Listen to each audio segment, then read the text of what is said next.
Chapitre 1. Qui suis-je? Je me nomme Martha Ramos, j'ai 22 ans. Aujourd'hui, je compte exprimer mon histoire. En effet, durant toute l'année dernière et cette année, mes agresseurs sont revenus me tourmenter. Voulant les ignorer, je n'ai pas pu, et j'ai malgré tout réussi à me venger. Étant reine de l'île de Dana, et ayant vécu un attentat, il existe une loi. Celle de poursuivre sur notre territoire et celui de l'Espagne les coupables. À l'heure actuelle, j'ai dissous le royaume et décidé de changer mon poste en propriétaire de ma terre. Je suis aussi co-gérant de mon agence Univers avec Roberto, mon petit ami. Une agence d'aide au développement d'entreprises, d'audiovisuel, musique et magazines. La société est dans un joli bâtiment en forme de U, face à la mer. Il y a une partie habitation où je vis avec ma bande d'amis et mon fiancé depuis l'été 2017. Je suis en paix aujourd'hui. Les jeux sont faits. Chapitre 2. La prophétie. Filena, 66 ans, jeune femme blonde, est la dernière fille de Serafina Darling. Cette dernière est l'ancienne reine déchue de l'île de Dana. En effet, il y a déjà 30 ans, elle met en place le mariage de sa fille aînée Helena, 13 ans, pour créer l'apparition de la déesse Abigail. Pendant ce mariage assiste également la petite sœur Antonia, âgée de 9 ans. La monarque est une folle alliée et les complotistes veulent renverser le pouvoir. Pour cela, ils y montent un push lors de la noce. Dans la bataille, les sœurs sont mises de côté et placées sous bonne garde. La mère, enceinte, va se cacher au cœur de la montagne de la mort, siège de la déesse. Elle y accouchera sa dernière enfant, Filena. Helena Darling est partie vivre à l'est du pays pour y fonder un centre de recherche. Antonia, 9 ans, sera la prochaine reine. Sa sœur lui laisse le commandement. Antonia, jusqu'à ses 13 ans, sera éduquée par le chef des armées, celui qui a choisi de renverser l'ancienne monarque et y placer l'une des filles. La nouvelle chef aura donc 2 jumeaux, dont un qu'elle pensera mort jusqu'à l'annonce de son mari Felipe des années après. Vicente et Salvatore. Ensuite, elle a une fille, Luisa, 10 ans plus tard. Vicente fut volé bébé par son père pour l'emmener à Serafina. Ce dernier accueille avec plaisir ce futur membre qui, loquace, lança son statut royal et ses enfants. La femme voulait l'un des garçons pour l'élever et un jour remplacer le frère pour amener un souverain fou dans ce pays. Vicente et Filina se servent de la même famille, mais durant 30 ans, ils renieront leur lien de sang. Ainsi, ils vivent ensemble.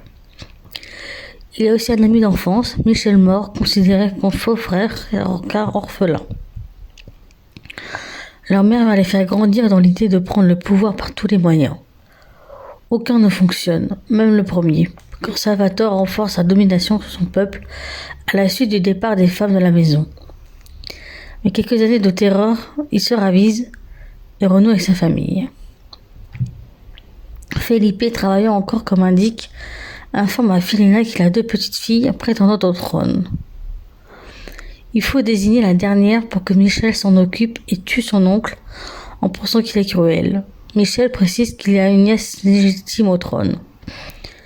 Si on veut réussir discrètement, il faut trouver une solution et la solution est là. Ça tombe bien pour Filena qui annonce la prophétie vue par sa mère pendant une réunion. Bonjour mère. Elle s'approche et se posa face à cette vieille dame âgée déjà de 98 ans. Voyante, elle s'affaire depuis au moins 30 ans à voir l'avenir. Pestant souvent contre la voix intérieure de la telle Maureen Abigail qui lui donne plus une de vie. Elle pense que la confiance est rompue depuis le fiasco de la noce. Pourtant, quand elle posa ses vieilles mains parcheminées sur celles douces de sa fille, elle perçut. La reine aux cheveux d'ébène posera sa marque des ténèbres sur son oncle, qui d'aide de son esprit changera la face du monde. Elle se réveilla de sa transe. « Maman, tu as dit quoi là ?» demanda Filena. « Qu'est-ce que j'ai dit, mon enfant ?» Sa fille lui fit office de perroquet. Filena nous dit « Je vais annoncer de ce pas au garçon ce que tu as vu. Un oncle, cela peut être l'un des jumeaux. Si l'enfant doit tuer l'oncle, il faut absolument savoir qui a une enfant. » Où est-elle, d'ailleurs? Doucement, ma fille, dit Séraphina. Je sais seulement qu'Antonia a une petite fille, Adela, mais déjà bien trop âgée pour régner. Enfin, je suppose. Michel, je ne sais pas, mais peut-être est-ce de sa lignée. Je viens à la réunion. Et elle résuma pour les autres. Bon, pour résumer, vous avez 2 petites filles du même âge. Et des rumeurs courent sur la possibilité de Salvatore de transmettre le trône aux enfants légitimes et par signature des familles. C'est cela, Felipe? Oui, répondit ce dernier. Mon fils va attendre au moins 5 ans pour discuter avec nous pour savoir qui d'Adela ou la petite Martha sera reine. Voire même sa sœur. Pourquoi 5 ans demanda Felipe. Ah, je la dernière pour comprendre certaines choses, répondit Felipe. Pour moi, la logique serait ma fille. La prophétie indique qu'une enfant à la chevelure noire tue son oncle, précisa Séraphina. Je tiens à vous dire que ma vision est très importante. Philena ne l'a pas répété pour rien. Ta nièce Teresa a des mèches noires aussi, précisa Michel. Elle peut me renverser, mais je doute que sa mère parlera de sang royal. Je penche plutôt pour l'autre enfant. La prédiction n'exige pas 2 oncles. Dans le doute, je pense tester les enfants. De plus, il y a une histoire d'esprit. Cela rappelle Abigail. La déesse est immortelle et la messie de l'univers, répondit Vicente. Et donc, fit Michel. Vicente lui répondit. La Taimourine reviendra finalement dans l'une des enfants. Ayant vu l'échec de mère, elle se venge via l'une des reines légitimes. 2 oncles sont ici prêts à se battre. Si c'est Martin, il faut que toi, Michel, me l'amène pour que je le fasse croire que c'est Salvatore le coupable. Il mourra et je sortirai de l'ombre. En prime, je l'épouserai. Et si c'est Teresa, demanda Michel. Le même plan, fit Vince. À détail près, tu t'occupais d'elle. Choix judicieux, fit Séraphina. Mais avant, je vous conseille effectivement de tester les enfants. Il faut les tuer. Si l'une survit, c'est la bonne pioche. Commencez par le plus simple, la petite Teresa. De toute manière, c'est moi la reine légitime. Tue ces enfants à leur naissance, s'agaça Philena. Bien sûr que tu auras ta place sur le trône. Firenze qui parle. En attendant, mère a raison, et toi aussi.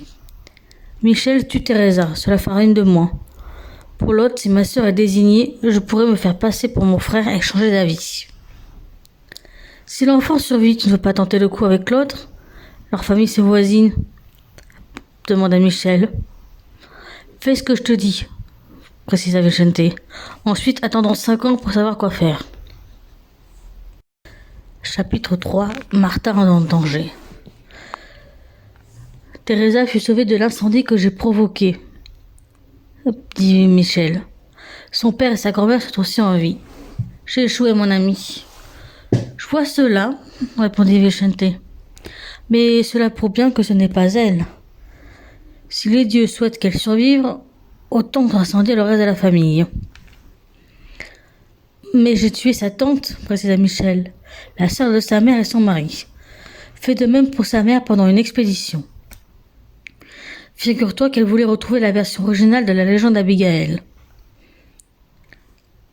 Si elle a eu des doutes, tu as bien fait, fit Vicente. Il faut t'occuper de son mari. Mais attendons les 5 ans des filles. Mais j'ai aussi eu une copie de la lettre officielle de mon frère donnée par Felipe. Salvatore informe que dans 5 ans, il abdiquera et qu'il y aura un vote sur le nom de la reine. Les choix seront les mères et les filles. La famille choisit, tu peux voter aussi. Et le peuple vote aussi. Bien, fit Michel, on trouvera des occupations pendant ce temps. Ma mère suggère que tu infiltres le réseau de Salvatore. Tu pourrais y placer le nom de Teresa, même si ce n'est pas l'enfant de la prophétie. On atteindra la Martha par son ami. Intervient Philena. D'accord. J'imagine qu'elle n'a plus confiance en Felipe, questionna Michel. Non, répondit Philena, il se fait juste vieux. Je suppose que tu peux trouver des arguments pour mettre ta nièce proche de moi, précisa Vicente. Tu pourras monter en grade auprès du roi. Tu peux lui aussi dire que l'éducation royale passera par toi. Tu es bon dans le combat et l'éducation. Moi, je m'occupe du côté sexuel. Tiens, Philéna, et si on ouvrait une maison close? Toi, en tant que patronne, cela marchera. Faudra bien que nos hommes se détendent. Très bonne idée, répondit Philéna. Tu sais que j'aime ce genre de choses. On pourrait y former de futurs enfants prostitués pour toi, toi qui les adores, Vince. Répondit Vicente. Tu m'as cerné. C'est vrai que j'aime les choses nouvelles et les beaux bijoux. Si précieux. Je salue d'avance, mais attention, je prends aujourd'hui que du sang royal. Peu importe la vision de mère, je veux épouser une reine bien fraîche et en faire ce que je veux. Michel intervient. Aux 5 ans des filles, on ira tous les deux renverser les enfants pour les tester. Je suis sûr que c'est Martha la championne. En attendant, je vais assassiner mon beau-frère. Ainsi, ma nièce devra vivre avec moi ou à défaut à l'orphelinat. L'été, elle viendra avec moi. Je lui parlerai de la couronne et de négocier avec son ami pour l'avoir. Je te l'apporterai sur un plateau d'argent. Merci, mon ami, fit Vicente. Mais si ta nièce meurt, elle me restera l'autre. C'est sans doute meilleur quand c'est du même sang. Si elle est l'élu, intervient Philéna. Michel, toi, tu restes à ton poste d'agent. Elle sera élevée par son oncle, mais aussi toi. Si tu bosses bien, il te fera confiance, quitte à emmener l'une des filles ou les deux dans nos réunions secrètes. Notre taf, c'est de s'amuser, les user jusqu'à la mort.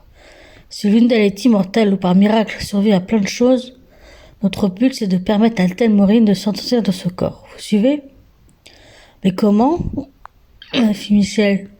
Tu voulais les tuer au départ, maintenant tu penses qu'elles seront encore en vie? Teresa fut la preuve que ce n'était pas l'enfant. Martha sera sûrement élue. Aux 5 ans d'elle, débrouillez-vous pour qu'elle soit seule face à la mort. Ensuite, quand ce sera au pays, je la ferai l'une des meilleures prostituées. Fichette, tu m'aideras et Michel aussi à la battre. Plus on la torturera, plus le monstre sortira et on ira loin. Je veux dire que, finalement, on peut inverser une prophétie. Madame change souvent d'avis et après s'en suit plus. Fit Michel. Ce n'est pas si compliqué. Martha aura Abigail en tête. Cette dernière, comme promère avant, faudrait qu'elle assassine son oncle. Donc toi ou ton frère. L'idéal, c'est ton frangin. Cependant, l'enfant vit dans un bel environnement. Pour que ton frère soit mort, il faut montrer à l'enfant tout ce qui est mal et ce que représente le double jeu de ton tonton. Ainsi, en te faisant passer pour ton jumeau, elle aura à cœur de te prendre comme roi après le meurtre de l'ancien. Là, c'est plus clair, fit Vicente. J'espère que cela se passera comme prévu. Je m'occupe du paternel de ma nièce, intervient Michel. Vicente, alors tu as aussi la mission? On a attendu finalement 5 ans pour le faire, répondit Michel. Mais j'ai provoqué un accident de la route et la petite est toujours en vie. Elle vit aujourd'hui au centre sur la garde de la mine de sa mère, le docteur Hélène Schumann. Pour le moment, il est prévu que je l'élève au pays avec ma tante et que les étés, le reste, elle sera au foyer. Ce dernier fait office aussi d'école. Bien, fit Vicente. En attendant que tu reviennes, j'observais la petite Martha et en comparaison, je préfère cette dernière à ta nièce. Mais, fit son ami, tu avais promis de l'épouser, ma nièce, pour d'avoir les deux pour toi. Je choisis mes proies, fit Vicente, et j'ai une autre mission là. Tu n'es pas trop fatigué, tu vas aller devant le portail que tu vois là. Prends ce doudou rose et te débrouiller pour que la petite vienne devant la route. Et là, je mets la marche avant en 2 ou 3e vitesse. Tu es sûr qu'elle est seule? Parfaitement, dépêche-toi cependant. Michel, les cheveux roux en broussailles, hésita puis prit le jouet. Et enfin, il sortit de la voiture noire, vide, sentant garé proche de la maison. Le pédophile, tel un loup noir sur un visage entouré de cheveux noirs mi-longs et aux yeux rouges, conduisait la voiture. Mais à toute l'indifférence qu'il avait face à des anges malléables. Il continua à regarder son ami amadouer la future reine. Quand Michel revient à la voiture, poser le nounours sur le tableau de bord, il s'est préparé à démarrer. Martha avança avec son ballon en jetant des coups d'œil derrière. À un moment donné, la balle roula et stoppa sa course pile devant la voiture à quelques mètres de là. J'avais entendu le crissement d'une voiture. Le temps que je comprenne et que je regarde en direction du bruit, je tombai en arrière. Puis plus grand-chose, sauf 2 points lumineux rouges. Je me vis ensuite dans un environnement blanc pur. Ma petite robe fleurie et chaque tour, chaque pas menait nulle part. Aussi rare que puissant, ce souvenir de l'au-delà, au-delà de ces 5 ans, est rarissime. Pour revenir aux esprits, je me souviens que j'avais marché au son d'une voix douce. J'avais eu ma sœur parlant à un petit corps sous des fils à l'hôpital. Elle me parle, me rassure. Puis, je me rappelle qu'un arbre me dit que j'aurais un grand rôle à jouer. Enfin, il y avait 3 animaux, un aigle, un serpent et un lion. Je devais prendre un des 3 pour revenir sur Terre. J'ai donc pris le lion. Ah, aussi je me rappelle d'une balade entre les morts. Je me voyais d'une couleur plus forte que ces fantômes. Je n'ai eu pas peur. 1 semaine dans le coma et 1 année de turbulence en famille. En effet, je suis diagnostiqué TDAH. Trouble de l'attention avec hyperactivité et impulsivité. Mes colères contre le monde seront régulières, mes sauts d'humeur aussi. Je n'ai jamais compté ce voyage initiatique. Je suis restée une enfant cherchant à être normale. Pourtant, on va me faire changer de ton. Je me suis cherché le coupable tant de fois. Il va chercher à me nuire et moi de même, malgré moi. Chapitre 4. Punition. À mes 7 ans, je sortais du système scolaire dès le mois de novembre, commençant à provoquer les maîtresses. Pourquoi? Je n'en sais rien moi-même. Un jour, je suis virée de l'école en introduisant une arme blanche, type couteau. Depuis, j'erre le soir dans l'ancienne maison des parents de mon meilleure amie d'enfance, Teresa Baker. Je refuse de dormir chez mes parents. Par chance, les bâtisses sont accolées. Un soir, j'entends des bruits de pas. Je suis à l'étage et j'aperçois 2 hommes dont l'oncle de Teresa. Ils semblent chercher des documents apparemment cachés dans la maison en ruine. Soudain, je distingue que l'homme me regarde. Prise de panique, je pars en sens inverse dans ma chambre. Trop tard. La porte s'ouvre et je recule de peur vers le mur en face. Salut Martin, tu ne dois pas être seul ici? Tes parents sont inquiets, je t'ai ramené à la raison. Dis-moi ce que tu fais ici. Dit Michel. Cela ne vous regarde pas. Mes parents savent que je suis là et je sais que c'est votre faute, accident. Je me souviens, je le dirai. Je cours pour l'échapper, mais je tombe sur l'autre homme. Il porte un masque et seul son regard vermeil ressort. Il me retourne pour m'attacher et me bâillonner. J'essaie d'y échapper tout le long du trajet jusqu'à la cave. J'ai peur. Que veulent-ils? Je m'agite. Michel me met un couteau sous la gorge et me menace. Je sais que tu as des doutes, mais j'avoue, c'est moi. Je voulais ta mort pour y placer ton ami sur le trône. Par miracle, ton ami n'en a rien à faire. Tu vas rien dire sinon tu ne seras pas formé par moi-même. Tu vas apprendre à régner, alors obéis.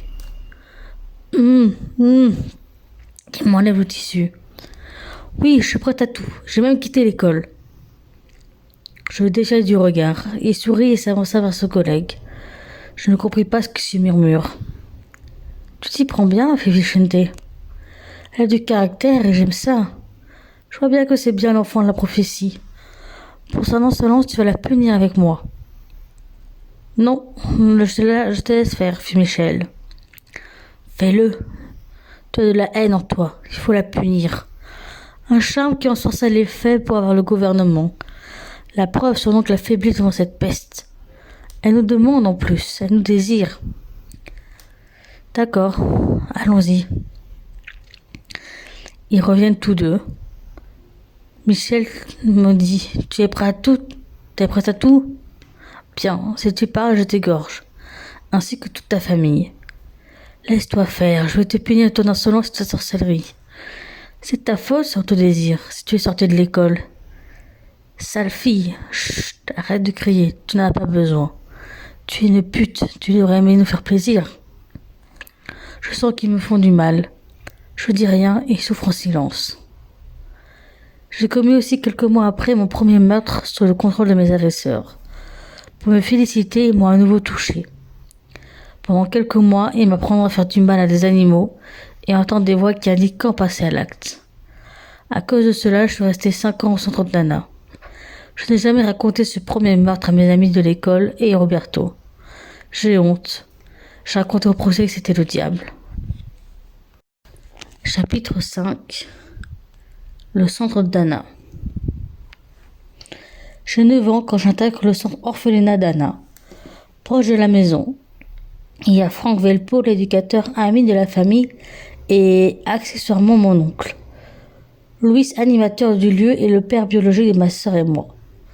Ma mère, aux 9 ans d'Adela, se marie avec Raphaël Ramos, un client de sa pharmacie. Ce dernier est stérile et va demander de l'aide à Louis. Mes parents gardent de bons rapports avec l'animateur et l'éducateur. Lors de ma période délinquante, je suis remis sur le droit chemin par Franck. Mes manques de peau, je vais plus loin en tuant un homme. Par peur et fierté, je continue à provoquer, même pendant le procès. Je ne remarque pas la peine de mes parents, ni qu'ils perdent le droit de me garder pendant 5 ans. Franck intervient pour pas que j'atterrisse dans une famille d'accueil, mais seulement au centre. Durant ma peine, mes parents veulent me rendre visite, mais je n'invite pas les étés sur l'île. Je continue mes crises de larmes et de haine. J'accuse une voix dans ma tête, voire plusieurs. Vince, le jeune homme qui aime le muscu, Abigail, la femme blonde tueuse, la vieille Miss Darling et la petite Martha. Durant 5 ans, voire 7 ans, elles sont vivantes, mais affaiblies, parfois avec du cannabis ou psychotropes. Je n'ai jamais su ce que j'avais dans mon crâne. Cependant, j'ai eu de la chance d'avoir de l'amour de mes parents et de mes amis. Il y a aussi Axel, un jeune garçon de mon âge, peau blanche et cheveux courts bouclés noirs. Teresa, la même coiffure mais longue, l'air mutin, même âge que moi et Axel. 5 ans nos aînés, Paul et Michael, coiffés court ébène, et Raphaël, le blond coupé court aussi. La directrice est Hélène Schumann, une femme élancée, habillée de manière chic et maternelle. Lisa, la cuisinière, est référente de la ferme du parc. Franck s'occupe de notre éducation, et Louis est donc animateur mais aussi dompteur. En effet, il y a un cirque caché dans le parc où vit un lion. Parfois, on fait des spectacles. Dans le parc, avec Teresa et Axel, on a trouvé notre quartier général dans une cabane construite par nous avec l'aide d'adultes. Elle se trouve en hauteur. Il niche aussi un serpent pour Axel et un aigle pour moi. On a le droit de s'en occuper pour devenir plus responsable. Tout comme une confiance totale dans nos sorties nocturnes dans le parc sécurisé tant qu'on est présent au déjeuner. Dans notre quartier, je m'isole souvent dans une des pièces à chaque retour de 3 mois éprouvant au pays. Je réfléchis, reprends mes esprits. Je commence même à rédiger ce que je vis là-bas. Louis m'embarque avec Axel et Teresa sur l'archipel de juin à septembre. Teresa et Axel, et parfois moi, restent le premier mois dans la famille Baker avec Louis, dans un village à l'ouest, au creux d'un vallon boisé. 30 personnes y vivent dans des maisons troglodytes. Il y a aussi un chemin menant au lieu de cérémonie en hauteur donnant sur la vue dégagée de la mer. Ensuite, je m'en vais seul avec mon parrain et Michel pour mon éducation royale. J'ai peur de ce dernier et de son patron, mais je veux utiliser mon caractère vindicatif pour le renverser. Autant malheureusement obéir pour réussir la mission. Durant les voyages retour, je suis morose, et quand je suis au foyer, je suis en colère, contre moi-même et contre le loup. Je garde secret ces abus, ma prostitution forcée, ainsi que ma prise de cannabis contraint. Si je parle, mes amis s'en iront dans les flammes et ma famille dans le sang. Pourtant, quand ma famille vient me voir, j'ai envie de tout avouer. Avec mes parents se cache aussi un tabou. Ma sœur. Très peu de nouvelles et j'en suis triste. Mes fougues se sont calmées dès mes 10 ans, à la suite de calmants. Franck, l'animateur, m'aide aussi par thérapie à me contrôler. Cependant, je reste assez impulsive et c'est impossible de ne pas exploser. Pourtant, via la drogue, je reste malléable et détendue pendant les actes sexuels, de torture sur des animaux ou des humains. Et j'en redemande de cette herbe si verte que j'en deviens insensible. En ce moment, c'est vital. À l'heure où je rédige Céline, je suis dans ma pièce, dans ma cabane où reste imprégnée l'odeur de mes anciens biens de chambre. Envoyé par Graine via le fils du loup Vince à mon retour à la maison.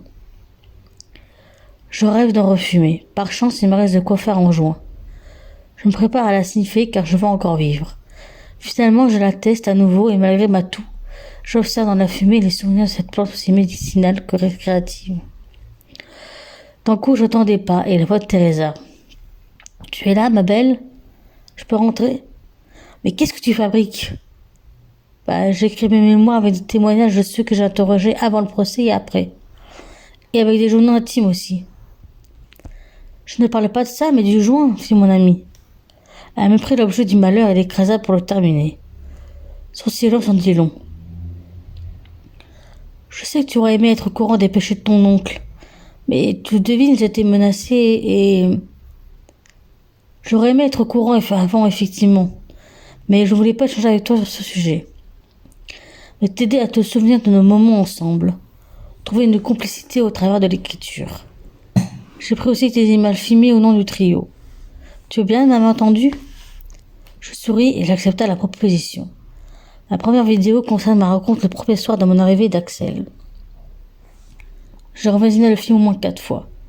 Puis sans doute la première fois à 8 ans, j'ai raconté tous mes secrets, notamment la mort d'Axel. On pleura aussi. Chapitre 6. Axel, les flammes et moi. Je me vis âgé de 8 ans dans le parc retournant feu de camp. Des bancs sont posés autour d'une table et cette dernière tourne à la gauche de la caméra trépied. Il est 21h en ce 7 juillet 2007. Mon amie Teresa et son ami Axel. Ce soir, elle me le présente. Ce garçon est rieur et mignon. Je commença par me présenter. Salut, moi, c'est Martha. Moi, Axel. Pourquoi tu es là ? Tu n'as plus de parents ?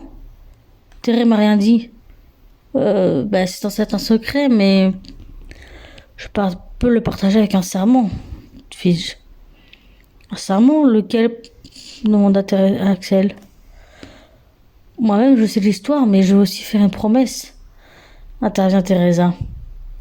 Je souris d'un air malicieux. Parfait. L'idée, c'est que si quelqu'un brise la confidence, on devra brûler un objet fétiche en présence de nous 3.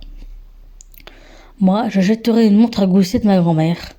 Si je dis l'un de vos aveux, je vous en informe et je lance l'objet. Compris ? Je marche debout, en jus d'orange à la main, et parfois mon regard bifurque vers la caméra, donnée par par mon père Raphaël. Moi, je mets les courriers épistolaires de mes parents. Et toi, Axel ? Demanda Teresa. Je n'ai pas de famille, seulement un serpent que Louise m'a acheté pour le cirque. Il est non venimeux et elle s'appelle Molina. C'est un python royal femelle, mais je l'adore tellement depuis la rentrée que jamais je la brûle. Cependant, s'il m'arrive quelque chose, tu es là en fonction de ma manière de mourir. Je suis très en lien avec elle. Bien, fis-je. Voici mon secret. J'ai une famille qui vit à 20 minutes d'ici. Pourtant, j'ai craqué en entendant une voix de femme. Il y a 2 mois, mon premier meurtre dans la maison en ruine de Teresa. J'ai assassiné un bonhomme, un voleur d'un livre religieux. Je dormais dans la baraque, j'ai entendu du bruit, puis j'ai vu l'individu. J'ai pris un pistolet et je l'ai abattu avec un coussin pour atténuer le bruit. Je suis parti. Mes parents savent que depuis l'école, que m'a mis dehors, j'irai dans la maison voisine. Franck avait tenté de me sauver la première fois, puis récemment, il a réussi à me négocier ma venue ici. Je reste donc 5 ans, c'est vous. Des questions ? Waouh, sacrée fille, fit Axel. Tu m'avais pas dit que ton amie est géniale ? Je sais que tu m'as dit aussi qu'elle est la future reine du Nil. Dit-elle à Teresa. Tu as dit mon statut ? Je regardais mon amie Teresa en colère. Cette dernière affiche une moue embarrassée. J'ai parlé de moi, mais j'ai pas pensé que ça reste un secret. J'ai dit que mon oncle a voté pour que je sois la reine avec ma tante, dans l'abdication du tien, il y a 4 ans. Et je t'ai cité parmi les candidats d'indice. De toute manière, il n'y a rien à ajouter, fis-je. Mis à part que je réaliserai mon instruction royale avec ton oncle et Louis son parrain. Au fait, dans 15 jours, on s'en va au pays en famille. Moi, mon oncle, Louis et toi, Teresa. Je veux que tu viennes, Axel. Personne ne t'en empêchera. Génial, des vacances à la mer. Bon, ok, depuis mes 2 ans, je pars souvent à la plage, mais changer de pays me fera du bien. Et donc, tu as perdu tes parents, c'est cela?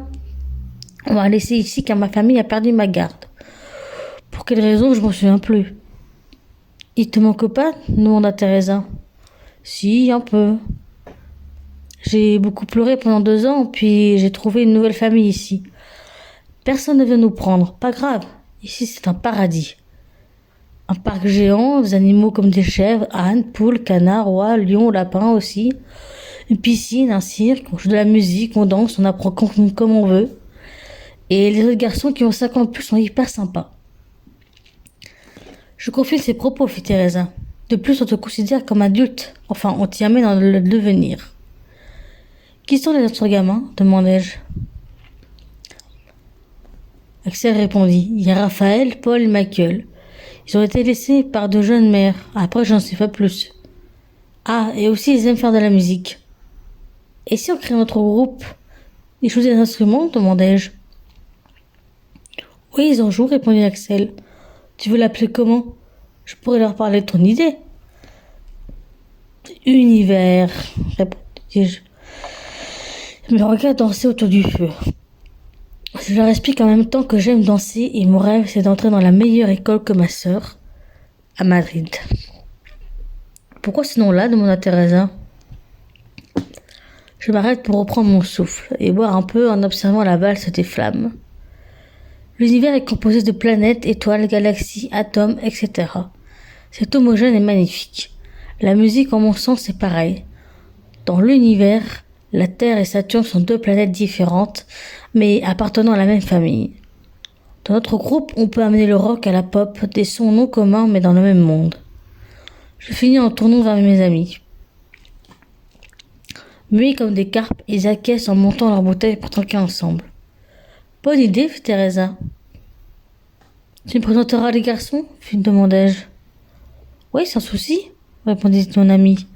Il cherche une chanteuse par ailleurs. Cool, j'adore chanter aussi. Tu nous en chantes une? Fait Axel. Bien sûr. La la li la oh la la la. On rit ensemble jusqu'à que Louis vienne nous dire de rentrer. Allez les enfants, c'est l'heure de rentrer. Non, encore un peu. Bon, d'accord, on s'attarde une dernière heure. Je vais raconter une histoire. Si tu me racontais l'histoire de l'île, s'il te plaît. Axel est au courant de mon étiquette. Michel sera celui qui t'enseignera l'histoire du pays, les protocoles, la géographie, la langue officielle des hautes instances, ainsi de suite. Mais je peux vous raconter comment la ligne Darling est venue à régner au pays. C'est Ramos maintenant, précisai-je. Oui, exact. Bien, installez-vous. Chapitre 7. L'île de Dana. Tout commence au XVIIe siècle quand le pirate Wagner débarque sur l'île où vivent déjà des autochtones, les Danaens. Une population de 300 habitants. Ils sont polythéistes et croient en l'universalisme. C'est quoi? Questionna Axel. Leur religion est peuplée de dieux nommés Telmorine, des personnages immortels à un certain point. Atteignant un âge avancé de 80 ans voire 100 ans, ils quittent leur terre pour aller mourir chez les mortels. Descendants du ciel tels des étoiles filantes décrits par les Danaens. L'histoire de cette communauté est difficile à situer. On pense leur venue sur l'île il y a 2000 ans. Les traces de leur installation sont dans les grottes. Ce peuple soutient l'égalité entre les espèces, le respect d'autres croyances et la simplicité de vivre sans richesse. C'est bien beau tout ça, mais je veux savoir comment ma famille arrive. Comme à mon habitude, j'ai la bougeotte et je reste difficilement calme. Je sautillais sur place. Mon parrain, car je préfère l'appeler comme cela et lui aussi, me demande d'un geste de la main de m'apaiser. J'obéis sans gros enthousiasme. Je croise le regard rieur de mes amis. Je consentis à leur rendre l'appareil. Louis entretient le feu et reprit son histoire. Revenons à Bagnard. Cet explorateur pilleur arrive donc sur l'île. Il est d'origine des pays de l'Est, ce qui ne facilite pas la compréhension entre les deux peuples. Vanyar, pour s'intégrer, leur propose d'apprendre leur dialecte, le Tanyar, un mélange de l'espagnol et de leur langue à eux. Par ce processus, Vanyar devient vite chef de clan. Ils fondent une royauté avec une partie de ses richesses et de l'autre à la création de temples religieux. Premier du nom est vénéré, la succession est assurée jusqu'à 33. Jusqu'en 1880, tout se déroule bien. Teresa intervient. Je ne saisis pas. Je pensais que le peuple reniait l'argent et cherchait l'égalité. Pourquoi accepter une royauté et une inégalité? Bonne réflexion, fit Louis. Pour répondre, précision que Vanyar impose des règles pour sa descendance. Au départ, les richesses gardées pour la monarchie sont utiles pour créer une milice protégeant la population d'attaques extérieures. Elle sert de base au coffre-fort en cas de litige entre paysans ou commerçants. La première règle est de se montrer vêtu comme les autres. Deuxième règle, c'est de toujours faire office de justicier équitable avec l'écoute d'un deuxième avis, celui d'une cour d'équité, sachant que la décision finale revient au roi. Troisième règle, le respect de la liberté de culte. Quatrième règle, seule la milice est armée. Il existe d'autres protocoles, mais je ne le sais pas tous. On écouta bouche bée. J'ai expliqué que rien ne s'était déroulé anormalement jusqu'en 1880. C'est vrai. Hormis quelques querelles avec l'Espagne ou d'autres pays, rien ne troubla la population. Un jour, le jeune Rand III, désirant plus d'or, mène une police d'impôts, impose au jeune homme de s'engager dans des guerres de maraudage à travers le monde et surtout en Espagne. De là, découle une décision menant aux deux clans nommés Feu et Forêt. Certaines personnes du Feu, les révolutionnaires, foi en l'universalisme, partent se réfugier en Espagne. La Forêt, foi en la royauté des êtres stars, prépare l'offensive. Durant 2 ans, la bataille fait rage sur l'archipel et en Espagne, on recherche des déserteurs. Enfin, on signe un traité de paix et le roi accorde au tsar Rand III la poursuite des dissidents sur le territoire hispanique. Ainsi, cette loi permet au chef de ne pas être en prison. Cool, fille, je peux faire ce que je veux. Cette loi ne doit pas être mal utilisée. Tu as le droit de chercher des suspects, mais pas de vouloir assassiner à tout bout de champ. D'ailleurs, je conseille de l'annuler. À part Rand III, qui sonne réellement service sans être condamnable, demanda Axel. Impossible de le savoir. Après le traité, notre pays continuera le conflit pendant 10 ans avec 4 cessez-le-feu. En 1882, il avait 150 000 habitants de tous bords, milices et familles royales comprises. En 1892, on recense 135 personnes. Une paire de 150 000, dont 200 en Espagne, 12 500 habitants du clan Feu et 2 300 ceux de Forêt. Cette triste année est malgré tout célébrée par la mort de Ron, assassiné par sa femme. Je savais que les femmes sont malignes et badass. Il me fait un clin d'œil. Mais pourquoi l'avoir tué maintenant et pas avant? Fit Axel.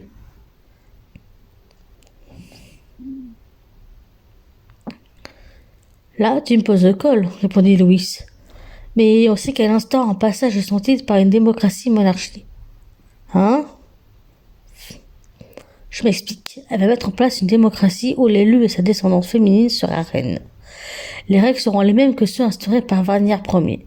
Une famille propose sa fille, 20 ans, qui accepte de tâter sa chance. C'est la famille Darling.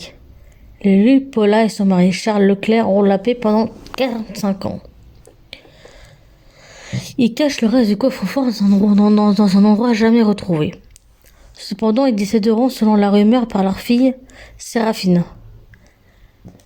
Mais pourquoi? Tout cela fait dans notre boudin, merde! Je me lève en hurlant et en tapant du pied. Je connaissais le nom de mon arrière-grand-mère par ma grand-mère Antonia, mais elle ne m'a jamais narré le début de l'histoire tragique de ma famille. Il vient d'où les Darling? Demandai-je. Famille de pêcheurs. Sans pourquoi ce crime atroce, tout ce qu'elle revendique, c'est d'avoir écouté une voix, celle de la témourine Abigail, car oui, elle vient encore d'après des rumeurs.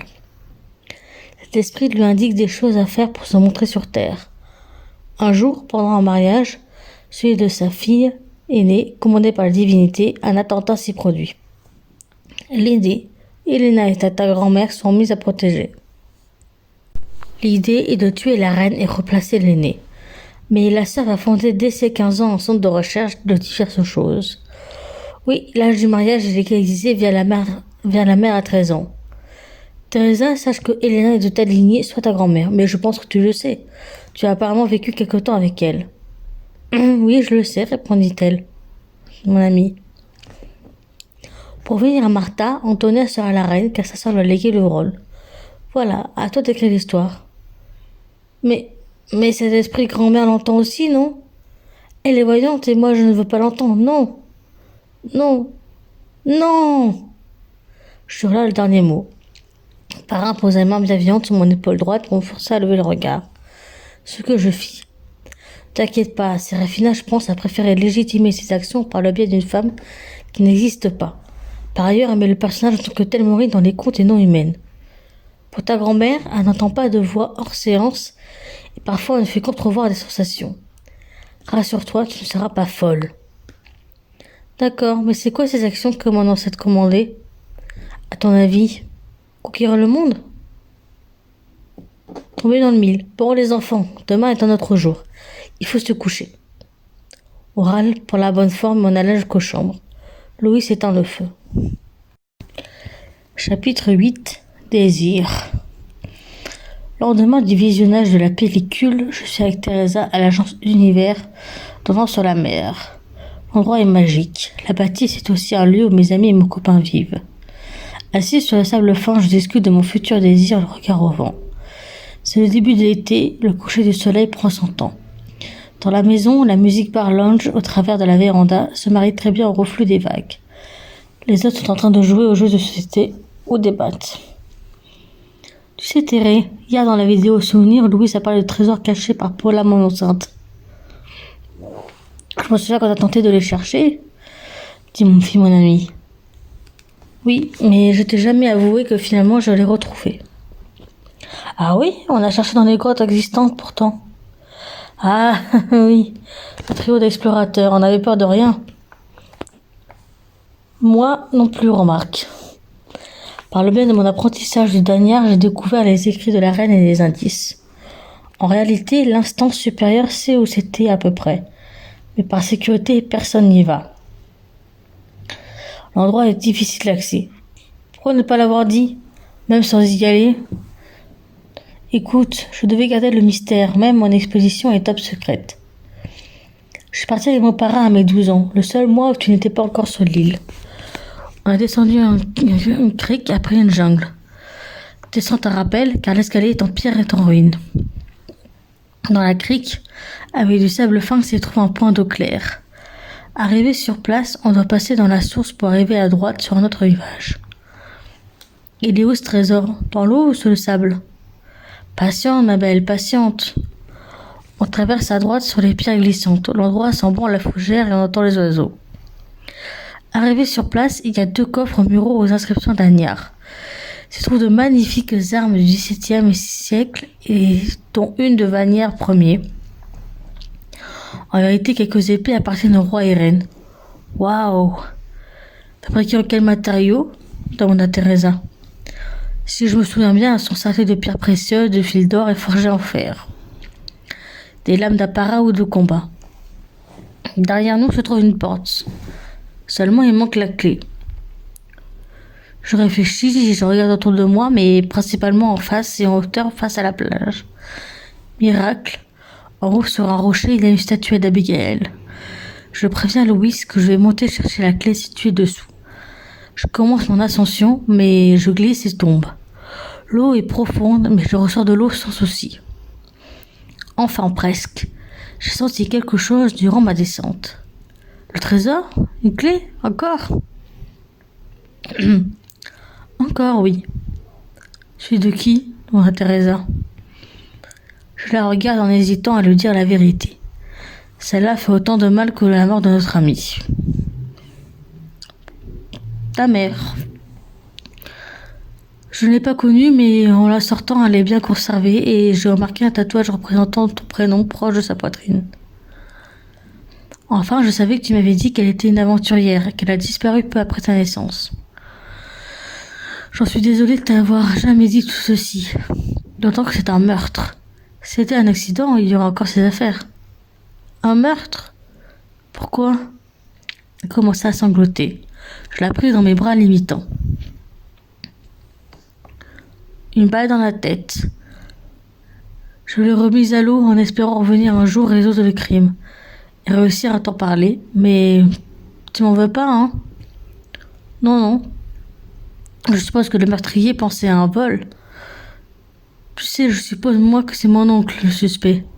Comme il voulait m'avoir sans ma famille, on me surveillait. Dans ce journal, il ne dit rien. Je l'ai relu, oui, son manuscrit. Moi, sans doute.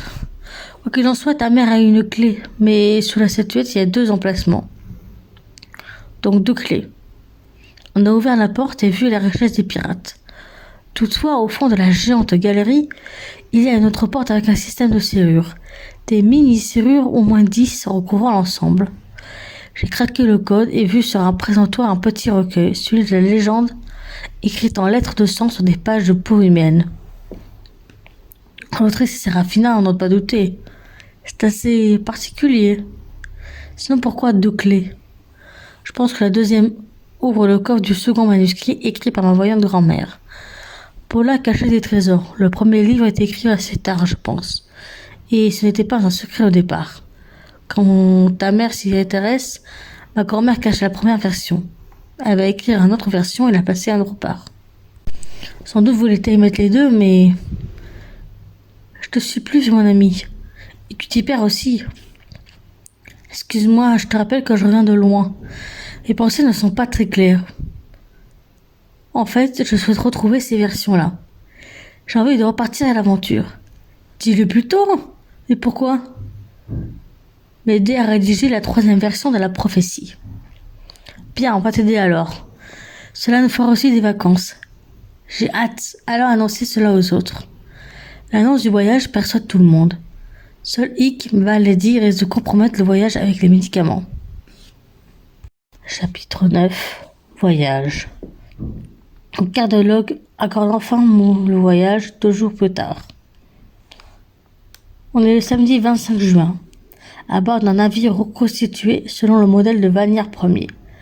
Salvatore a eu l'idée de reconstituer des objets de nos anciens, voire de les retrouver pour créer un musée à l'aide de feu mère Camille Darling Baker. Ce bateau fut utilisé pendant nos voyages au pays depuis mes 9 ans. Les 2 couleurs sombres voilent drapé de notre étendard et de ses 2 devises, un U blanc devant une myriade d'étoiles blanches et aux extrémités droite et gauche opposées 2 étoiles jaunes. Les jeux sont faits et infini le savoir sont apposés au centre en haut de la lettre. D'une longueur de 40 mètres, le bateau possède les équipements modernes avec de vraies couchettes, un salon et une cuisine. La manœuvre reste à l'ancienne mais plus maniable. C'est mon oncle qui a fait le voyage aller-retour pour venir nous chercher. On est sur le pont depuis 1 heure, lui et moi. Les autres sont à l'extérieur et c'est Louise qui navigue. Le vent est un peu présent et on sera à bon port en 3 heures. Salvatore est fort content d'annoncer que les villageois, ceux ayant survécu au drame, attendent avec impatience le retour de la reine. Je déglutis et annonce. Mais je dissous le royaume et je veux plus ce rôle-là. Pourquoi ne va pas contredire leur dire? Écoute-moi, il t'admire car tu as demandé à Teresa de sauver pas mal de personnes.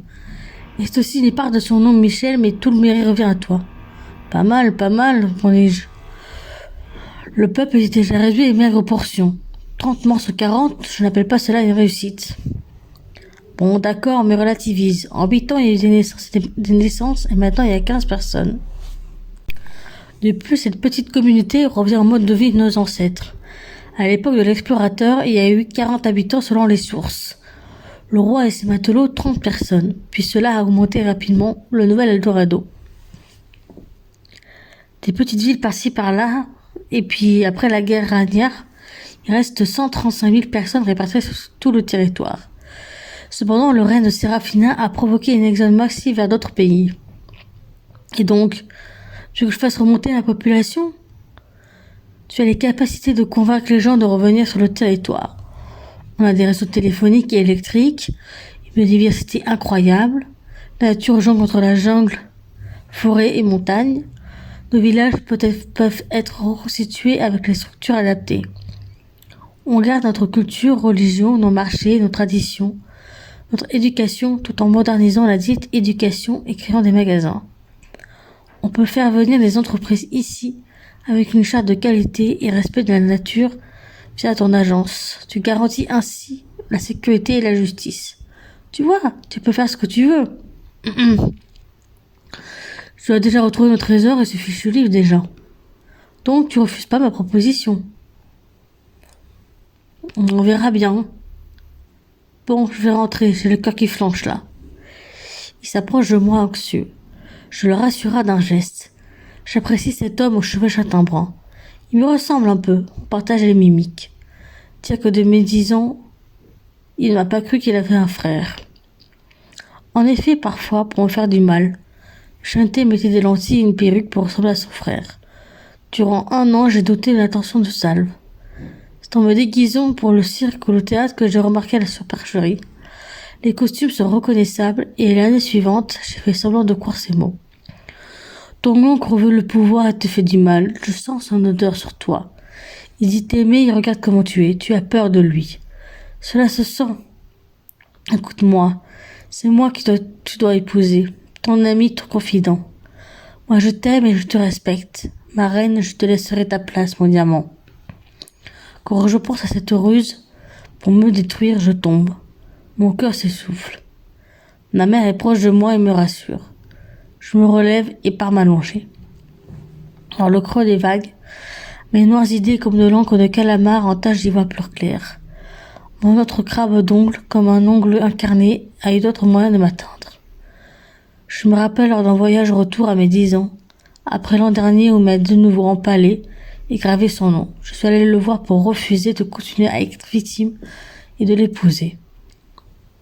Il m'a prise pour me forcer à me déshabiller dans une salle spéciale. J'ai refusé, il m'a frappé à ma lèvre. Il m'a remis debout avec une telle haine, un regard carnassier. Il a réussi à m'attacher et a commencé à me torturer. Tu condamnes tes amis et ta famille, tu es égoïste. Je te fais grâce de leur mort prochaine, mais tu seras puni pour ta désobéissance. Je rirai d'un rire jaune entre mes larmes, seul dans la couchette. J'ai quand même eu la chance de survivre et de n'avoir plus de violence 2 ans après. Cependant, j'appréhende d'arriver au pays.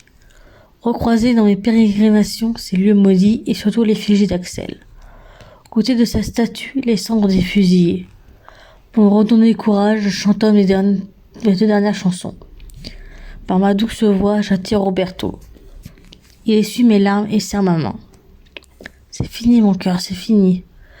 Tu as traversé les tempêtes, tu t'en sors avec brio. La preuve, même les médecins te disent que tu es exceptionnel. Mes lèvres s'incurva sous mes gouttelettes. Je gloussa également. Oui, j'ai du bon sang. Normalement, je devrais avoir un système immunitaire affaibli. Merci, mon amour, d'être là. Au fait, je réfléchis à mon étiquette de reine. Je veux bien le reprendre, mais il me faut mon roi. Se prépare un mariage le 13 juin? Il fut surpris, mais accepta la proposition. En échange, il m'embarqua jouer avec la bande au Monopoly. En regardant l'horizon, je m'aperçus traumatisée et frêle il y a 8 ans. J'étais née reine et aujourd'hui je me dois de croître en tant que telle. Oui, j'ai toujours souhaité une couronne. Chapitre 10. Message. L'accueil sur la chapelle fut chaleureux. Les Danéens nous mirent un collier de perles blanches et nous amena dans leur village. Maniop, qui veut dire renouveau en danyar. Le village est à 30 minutes de la mer, enclavé à l'ouest. Il remplace l'ancien village Piki. Les maisons sont troglodytes. Les villageois nous réservent aussi un spectacle traditionnel à base de tambours et de masques, fait en plumes et noix de coco. Je retrouve mes souvenirs où je dansais avec Teresa, mon oncle et Loïs. Ma mère partit à l'âge de 9 ans aussi. On était fascinés par cette magie. Le lendemain, c'est nous, le groupe Univers, qui avec quelques guitares, chantonna quelques-uns de nos sons, même les derniers. Le surlendemain, les hommes de mon entourage partirent en expédition avec la clé, ramenée dans la première fois. En effet, j'ai gardé la clé. J'avais préféré la laisser laissé le recueil dans son écrin. Je suis déçue de ne pas pouvoir descendre en rappel. Si on m'accorde le voyage, on me refuse de prendre des risques. La semaine suivante, les garçons et des hommes du village revinrent avec des sacs à dos pleins de bijoux, pièces d'or, armes et objets divers. Le lieu est à 2 jours de voyage, mais ils ont dormi sur place car ils se sont perdus 3 jours. Heureusement, ils ont de quoi manger en chassant et de quoi boire. Pour ramener tous les magots, il a fallu faire 3 voyages. Pendant que nous, les femmes, reporterions les objets, moi, je relisais avec précaution le manuscrit. Je l'ai étudié avec attention pour la première fois. Je découvre que Séraphina a à moitié entendu une voix. Elle raconte qu'elle a prétexté une aide extérieure pour ses méfaits. Ensuite, elle a brodé la période de ma naissance, comme en témoigne l'âge, la date, la légende en lien avec la prophétie. Elle a mis l'idée de Philina et des hommes Vicente et Michel. Pour éviter de mettre mon nom, elle m'a nommé Abigail. Cette entité apprend que son sang est précieux et convoité par son oncle. Ce dernier tente de vouloir la voir pour chef, pour avoir la main mise sur l'univers et transmettre le pouvoir à ses descendants. Pour voir si c'est vraiment l'enfant, il va devoir l'attester. Ce n'est pas si loin de ce que j'ai vécu, mais je n'ai pas décidé d'accepter le pouvoir. Je continue ma lecture et découvre un message laissé par elle. À toi, fille aux cheveux d'ébène, si tu me lis, c'est que tu as sûrement failli à ta mission. Quand j'ai eu ma première vision, c'était pendant mes 15 ans. Ce terrible jour, je me devais d'éliminer mes parents. J'ai préféré obéir à mes prédictions. Pendant 5 ans, j'ai eu des moments de folie noire. Pour justifier ces terribles pouvoirs, j'ai laissé ce dernier à une déesse, la pire de toutes. Seulement, un jour après le fiasco de la noce de ma fille Elena, au cœur de la montagne de la mort, je l'ai réellement entendue. Elle voit une voix douce et me demanda de l'aide pour trouver une enfant. J'ai cherché à l'entendre une nouvelle fois. Plus de 30 ans dans le silence.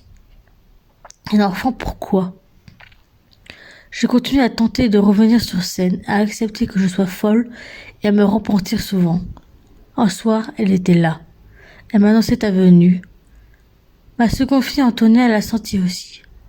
Toi qui changeras la face du monde, toi où ton l'esprit Vicente, mon fils adoptif, eut raison, peut revenir. La folie, dis-je. Trop âgé pour m'imposer, je voulais t'y placer pour guider le monde dans la bonne direction. Aidé par ton oncle, seulement ce message inscrit à la fin du livre n'est que de ma main. L'histoire l'a posée en lettres mortes et faisant 6 mains.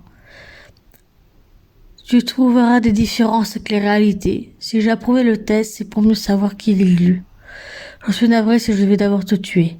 Je n'ai pas eu le temps, ma mémoire a failli mes devoirs, celui de montrer que l'enfant et l'oncle sont unis. Je voulais aussi exposer que l'oncle n'est pas mon fils. Il est devenu plus fou que le commandant lui-même. Quand j'ai su les expériences, j'étais proche de la mort. J'ai renoué avec ma fille, celle encore en vie. Je lui ai demandé pardon et je l'ai assisté à rédiger la 2e version, celle que j'imagine. La fuite du pouvoir, l'idée de positivité. Si j'ai demandé ta mort, j'en suis navré. J'ai perdu les moyens face au nouveau tyran. Je l'espère que tu réussiras ta mission. Tu as encore une chance, je l'espère. Dans mon cœur, tu es Abigail, celui qui ne fuit pas mais réussit à conquérir le monde par l'universalisme. Ta grand-mère a demandé à la mère de Teresa de cacher ce manuscrit. La 2e version existe. Sous le sol, ne pleure pas, envole-toi et marre-toi. Tu auras de la haine et c'est normal, mais apprends nos erreurs et écris ton histoire. Les jeux sont faits, Séraphina, reine indigne. Je releva la tête pour réfléchir. Ma conscience bourdonne. Alors comme ça, elle aussi a des regrets. Je ne sais pas si l'heure du pardon est arrivée ou pas. Pour le moment, je jubilais d'avoir trouvé l'indice pour trouver le 2e ouvrage. Maman, maman! Je sors en courant pour rejoindre ma mère en train de coudre ma tenue de mariage dehors près du feu. Qu'est-ce qu'il y a? Tu as enfin déchiffré le livre? Oui, mais ce n'est pas important l'histoire. Enfin, pour le moment, c'est encore flou dans ma tête. Mais je sais que par le texte de fin que le 2e livre est sous le sol pleureur. Chez nous! Écoute, sous le sol, ne pleure pas, envole-toi et marre-toi. D'accord, mais tu sais que j'ai pas envie de détruire l'arbre. Il est sans doute tout juste devant, rétorquai-je. Pour ma puce, on verra cela au retour, hein. Il reste encore quelques jours de plus ici. Faut préparer la cérémonie aussi. Ah oui, c'est vrai, le mariage. Une bonne idée de le déplacer, car faire une fête le jour d'un hommage. Bon, allez, je vais aller voir Salve. J'ai besoin de conseils. À plus tard. À plus tard, pour te reposer aussi. Oui, oui. Je marchai jusqu'à la statue où je savais retrouver mon oncle. Est-ce avec lui que je vais conquérir le monde? S'il me l'a dit en plus. Chapitre 11. Décision. La fin des expéditions concorde avec mon mariage le 13 juillet. Je voulais une cérémonie simple comme j'ai connu jusqu'alors. Néanmoins, mes habits d'apparat sont inspirés de celles que je portais jadis. Blanche et or, serties de liséré bleu et fleuri. J'avais le collier de perles précieuses et j'attendais au délai nuptial mon mari. Roberto arriva en costume rouge et noir ajusté de manchettes dorées. Les couleurs dessinent des vagues sur toute la tenue. Il a choisi la même que Vanière Ier et dont tous les hommes portent. Le rouge signifie le sang, le noir la tempête, le doré le soleil qui perce ses nuages sur les vagues. La mienne, c'est la blancheur de l'oiseau goéland, symbole chez nous de liberté. L'or, signe d'abondance et de lumière, et le bleu, le ciel, l'océan, image de plénitude. C'est Culling, le chef du clan, qui avec Salvatore dirige la noce. Il annonça. Sur les étoiles de l'univers comme le ciel et la terre, comme le poisson dans l'eau, la plume l'oiseau, l'encre sur le parchemin, je vous fais roi et reine. Martha Ramos, acceptez-vous pour deuxième époux ici présent, Roberto Arenales. Oui. Bien. Et vous? Il se tourna devant mon copain. Dehors, le vent murmura ces mots. Mon enfant Abigail, tu as pris la bonne décision. Sous le sol, je murmure, sur la terre, j'en suis le maître, et dans le ciel, je perce. Qui sommes-nous? Pendant la réponse de Roberto, je n'ouvre pas la porte de la surprise. Si moi aussi j'entends la voix, et puis j'ai trouvé la signification des indices. Le serpent Molina d'Axel, Kaiba le lion et mon aigle envolés depuis mes 12 ans. Mais que faire avec cette énigme? À quoi ça rime? Martha, fait Salvatore, tu rêves et c'est magnifique, mais tu n'as pas écouté ce que j'ai dit. Non, rien, excuse-moi, continue. Je disais donc qu'il est l'heure pour vous de déposer l'un et l'autre ces tiares réalisés par Police le joaillier artisan, ainsi que les bagues. 2 grandes couronnes en velours noir doré et en pierres précieuses. Les bagues sont en forme de lune qui épouse la terre. Encore de l'or. La foule applaudit à nos baisers. La nuit tomba et on remit une couche de fête. Je montai à la colline de l'autel de la cérémonie. Je chantonne des paroles douces sans queue ni tête en tournant autour de la statue d'Axel. Enfin, je m'assois et écoute le silence devant, les rires derrière et les pas de mon mari à ma gauche. Viens te coucher, ma reine. Demain, c'est le jour du conseil. Tu as besoin de tes forces pour nous dire ce que tu veux mettre en place et nous écouter si besoin. Je le regarde et lui caresse la barbe naissante. Il prit ma main pour la baiser. Il se lève, me pensant à le suivre. Avant de partir, je me jette dans un autre baiser plein de folie cette fois. Le lendemain, en effet, je convoque tout le monde pour une mise au point, au coin du feu de ces dernières années et moi. Bonjour à tous, aujourd'hui je vais mettre en point certaines choses. Pour débuter, j'aimerais un rappel des faits antérieurs. Ma mémoire fait parfois défaut. Quand j'ai appris que j'étais reine, je crois que ce fut peut-être après ma tentative de meurtre vers mes 5 ans. Pourquoi? La prophétie, dit Teresa. Oui, selon les visions de ma grand-mère, Antonia et mon arrière-grand-mère Serafina, je suis la fille aux cheveux d'ébène qui posera sa marque de ténèbres sur son oncle, qui d'elle ou de son esprit changera la face du monde. D'après mes conclusions, la prophétie est mal interprétée par mon oncle qui y voit 2 choses, se faire passer pour son frère pour prendre le pouvoir et avoir ce pouvoir. Et puis, devenant mon époux. La marque sombre, le voile de la mort est posé sur son frère par moi. Mais, selon Serafina, qui dans son regret a souhaité ma mort, voulait dans cette demande faite sous le regard de Vicente, savoir si j'étais immortelle. Si dans son esprit j'étais Abigail, la Telmarine qui se bat pour l'universalisme, celle vivant au creux de la montagne qui un jour lui souffla de chercher un enfant. Elle associe donc sa folie à cette déesse désignée comme la pire, mais tout un équilibre. L'ancienne vieille reine va se rendre compte qu'elle est bien folle et qu'on peut entendre ce qu'on a envie et écouter ce qu'on en souhaite. Je n'ai pas compris la fin, demanda Paul. C'est pourtant clair, fit Louis. Parle pour toi, répondit Michael. Mais il faut plus de temps pour analyser la langue de Martha. Très drôle, Mike. C'est vrai que je suis pas très clair, mais je vous rappelle que je reviens de loin. Bien, je vais continuer si vous voulez. La prophétie parle d'un enfant et d'un oncle. Par mes miracles, Vicente, Michel et Filena écrivent une légende où il remplace son prénom. Il compte que je n'ai pas fui et que j'ai accepté mon rôle avec le pire des oncles. La réalité est tout autre. La seconde version, dont j'attends le retour au pays pour aller le lire, concerne le départ de la Telmarine, donc moi, pour aller posséder un mortel. Signe de folie. Je ne connais pas les détails, mais fuir chez les humains pour entrer en connexion mentale est interdit dans la loi des dieux. Mon père questionna. Tu m'as envie où exactement, ma fille? Eh bien, il est temps pour moi d'y croire à cette prophétie. Serafina voulait indiquer dans son histoire que je combattrais contre les Salvatore et non de son jumeau, le fils qu'elle regrette d'avoir élevé comme un monstre. Je discutais il y a quelque temps avec Sam. Le sujet concerne la repopulation du pays. Je me vois vivre encore quelques années de plus et je veux redorer le pays. Pour cela, j'ai décidé de, premièrement, faire venir des entreprises ici qui doivent respecter un cahier des charges. Deuxièmement, demander des investisseurs pour aider à financer la construction de 6 des 10 petits villages avec l'idée de monter une capitale sans dénaturer le paysage. Troisièmement, faire de l'accès aux soins et l'éducation des priorités. Également un pass culturel pour le musée que je vais réhabiliter dans une partie du centre de recherche. Le pass servira aussi au cinéma, spectacle, etc., même au pays. Je garantirai la sécurité du pays, le respect des traditions, de la religion et de la culture.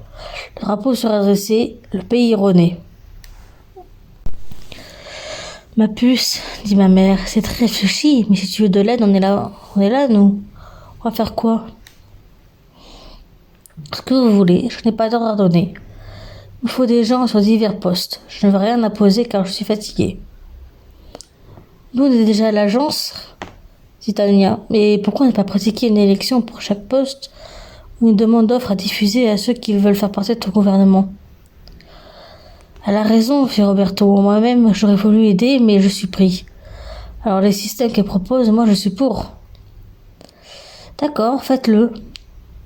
Il me faut des gens fiables, bien sûr. Vous savez que je peux devenir instable et que mes autres seront à suivre quand même. Je ne suis pas certaine que vous soyez prêts. Tu te connais, Martha, dit ma sœur Adela. Tu sais aujourd'hui que tu as changé, alors t'inquiète pas.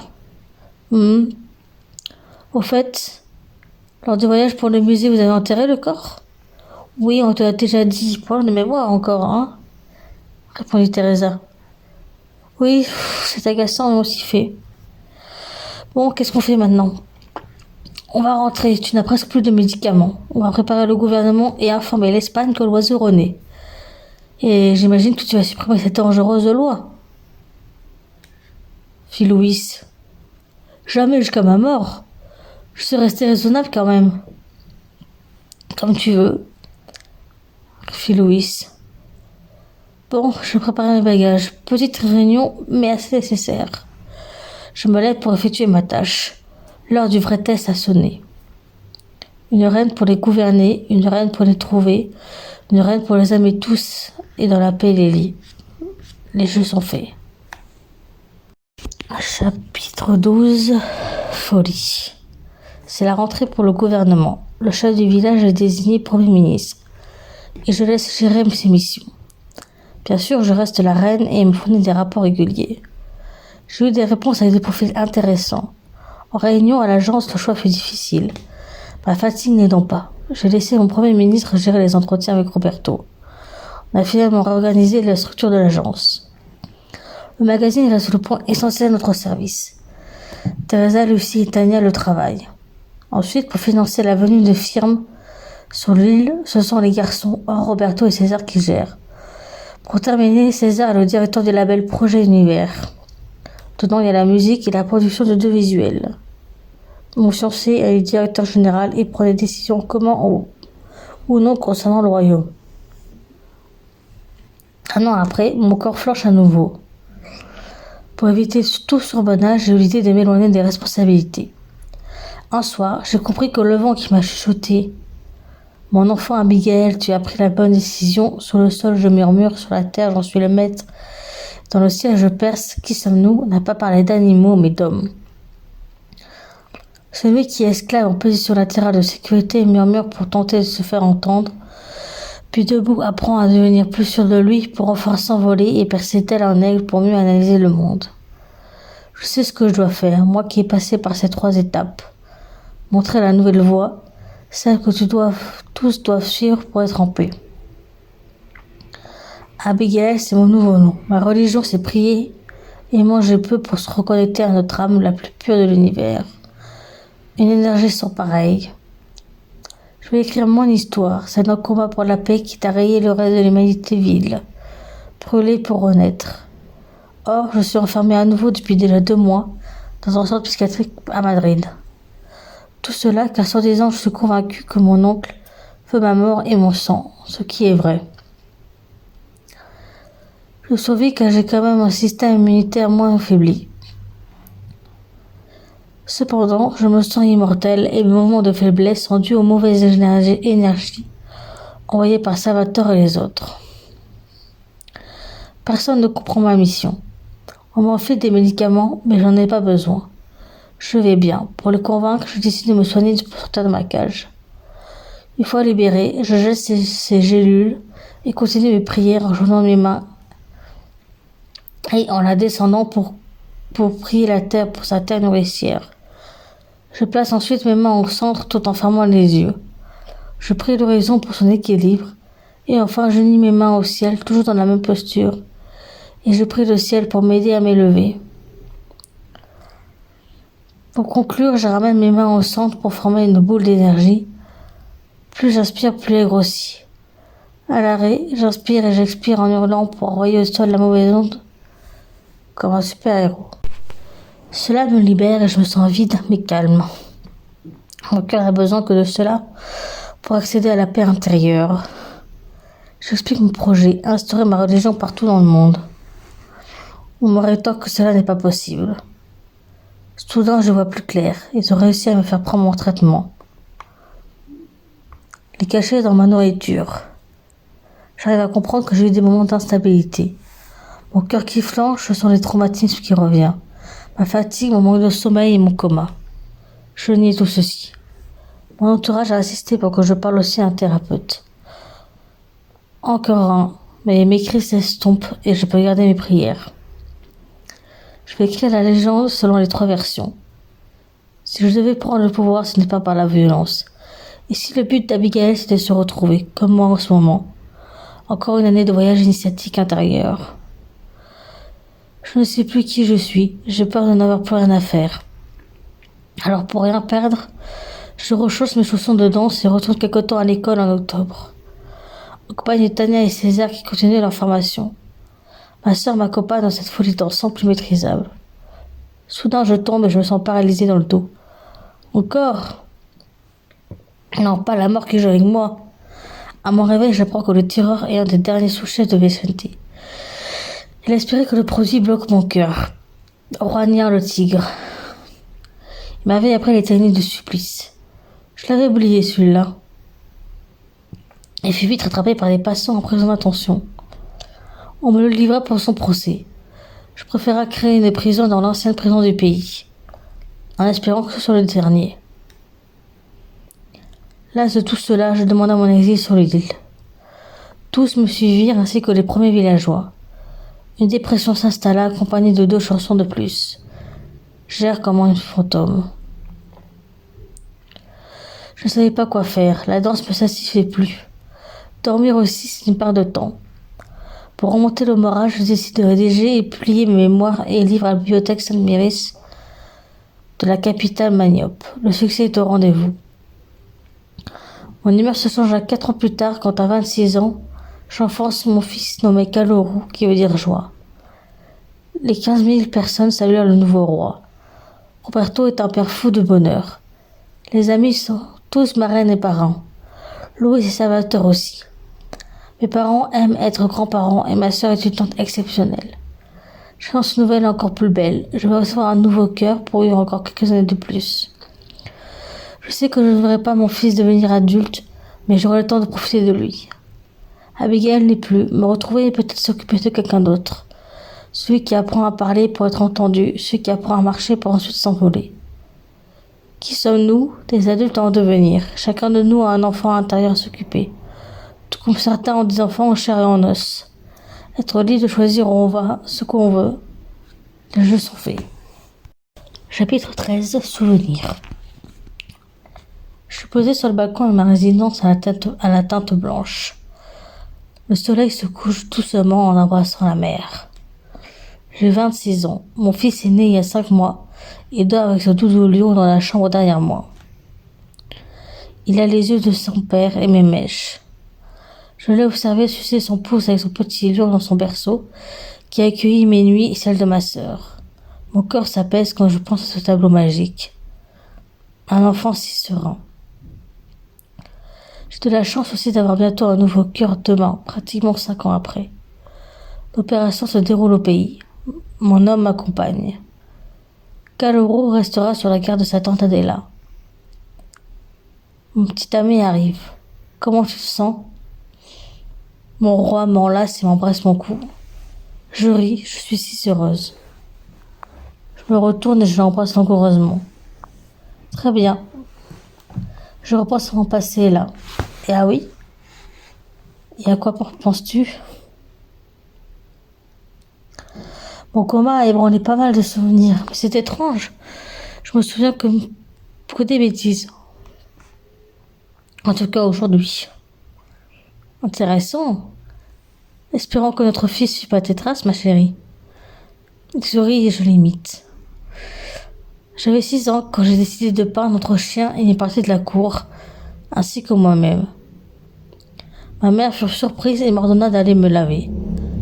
Je décidai de me laver au robinet dehors et le chien avec. Toujours surprise, je ne fus même pas punie. Contrairement à un autre fait où je suis montée sur le toit de l'école l'année suivante. Je ris de bon cœur. Sacré Nana! Cependant, tu as oublié quand tu as enfermé le professeur Mariano dans la réserve pour protester contre la mise en place du 4e année. J'avais avalé la clé et on a failli y rester. Ah oui, je me rappelle vaguement. Je sais jamais ce qu'il y a dans ma tête. Et encore, je t'ai pas dit mes prises de colère pendant mon séjour lors de mes 13 ans. T'as toujours éludé ces moments, pourquoi? Ce sont des mauvais moments. La mort par décapitation d'Axel, les bruits de balles et les cris des morts.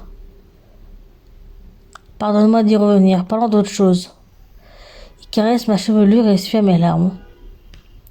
Non, pas de souci, ça fait déjà 13 ans. Le temps fait son œuvre. Tu sais, j'avais de la haine contre les coupables, contre moi aussi au début. Incapable de me souvenir du drame et d'avoir tué de manière violente quelques hommes. J'ai perdu pied et j'ai même, je crois, tenté de me suicider avec un somnifère. Te venger, tu avais le droit. Je sais, j'ai de la chance de t'avoir. J'ai de la chance de vivre encore un peu. Combien de temps tu penses que je vivrai encore? Profite de chaque jour. Sans doute tu vivras encore 20 ans, voire plus. En tout cas, rappelle-toi que tu resteras mon unique femme. Il m'embrasse langoureusement. Je le repousse avec douceur. Je t'ai déjà répété que tu as droit à nouveau au bonheur. Roberto rétorqua. Personne ne remplacera ta personnalité. D'accord, fais comme tu le sens alors. D'ailleurs, notre fils se posera des questions sur notre famille, sur toi et moi. Qu'est-ce que je vais lui dire? Attends qu'il soit grand. Et puis, tu m'autorises à tout lui dire?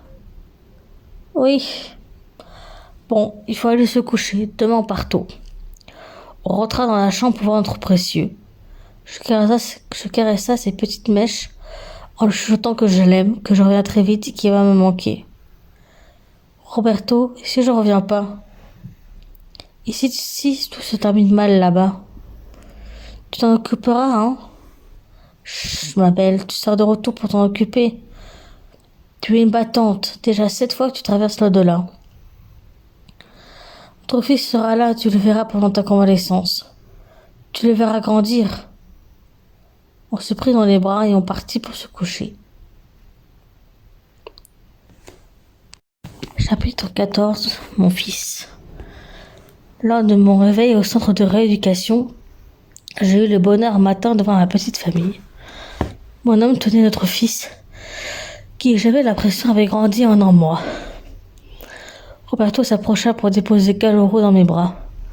D'un coup, j'oubliais où j'étais. Mes hommes m'ont manqué. Le parfum sauvage des plus âgés et celui doux et délicat du nouveau-né. Respirer son odeur, me sentir en vie. Eh ben, on t'a manqué, ma belle. Ce fut de même pour nous. Oui, viens là que je t'embrasse. Je m'exécute et Roberto obéit. Caloro babilla et ses yeux tournés vers nos lèvres, tout en suçant son pouce. J'ai pris une décision capitale pour notre famille. Ah oui, fit Roberto. Il parle tout en jouant avec notre fils. Je vais rester mère au foyer. Ma vie à courir après le monde ne me convient plus. Je sais que ma deuxième greffe qui me permettra de vivre un peu plus longtemps, mais je ne peux pas passer à côté de l'éducation et de la vie de mon seul enfant. Je joue aussi avec mon fils. Mon homme a sorti le portable pour prendre une photo de ce tableau. Les larmes m'ont monté au nez, celles d'un bonheur intense. Je m'essuie les paupières. Tu n'as pas pleuré devant notre fils? Non, non, t'inquiète pas. En fait, tu as amené de quoi le changer? Oui, mais laisse-moi faire. Non, je suis en forme là. Laisse-moi m'en occuper, cela fait plusieurs jours sans lui. D'accord, je comprends, je vais ramener ses affaires. Tes parents et ta sœur sont là aussi. Super. Pendant son absence, je me lève pour marcher un peu dans la chambre en berçant mon petit. Maman est de retour.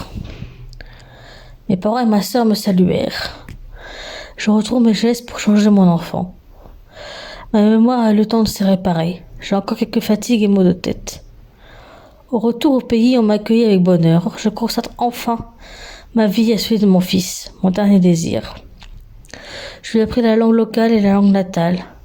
Il montra une curiosité, une capacité d'écoute et se montre un calme olympien. Un enfant sage, plein de facilité aussi. Il aime danser et chanter. Je lui attends ses 14 ans pour lui annoncer que j'aurai pas droit à une troisième chance. Je le regardais construire une fusée dans sa chambre bleu ciel avec un lit en baldaquin tournant sur la montagne au loin. Une grande chambre pour lui seul. Comment, fils, je peux rentrer? Oui, maman. Je m'assieds sur son lit. Bon, écoute-moi. Ce que j'ai à dire n'est pas facile. Tu sais que je suis atteinte d'une grave maladie cardiaque. Et que j'ai eu la chance de subir 2 greffes, mais j'aurais pas le droit à une dernière chance. Je me sens essoufflée ces derniers mois. Tu vas mourir? Il s'arrêta net dans ses mouvements et ne dit rien de plus. Je me lève pour le prendre dans mes bras. Je ne sais pas quand, mon fils. Mais c'est la décision du cardiologue, la même chance. J'ai préféré t'annoncer avant. Je sais que tu comprends. Je comprends, maman. J'ai déjà mal. Cependant, tu n'as pas le choix, alors je vais finir mon spectacle surprise et c'est pour toi. Et profiter de chaque instant. La force de notre fils, il ne pleure jamais. Contrairement à ses parents. Je le caressai à sa joue tout en pleurant. Merci mon petit lion. Tu veux que je t'aide à faire quelque chose? Pour le moment non. Tiens, je vais faire une pause. Tu veux un thé? Merci. Alors rejoins ton père. Il est dans son bureau et a besoin d'une pause aussi.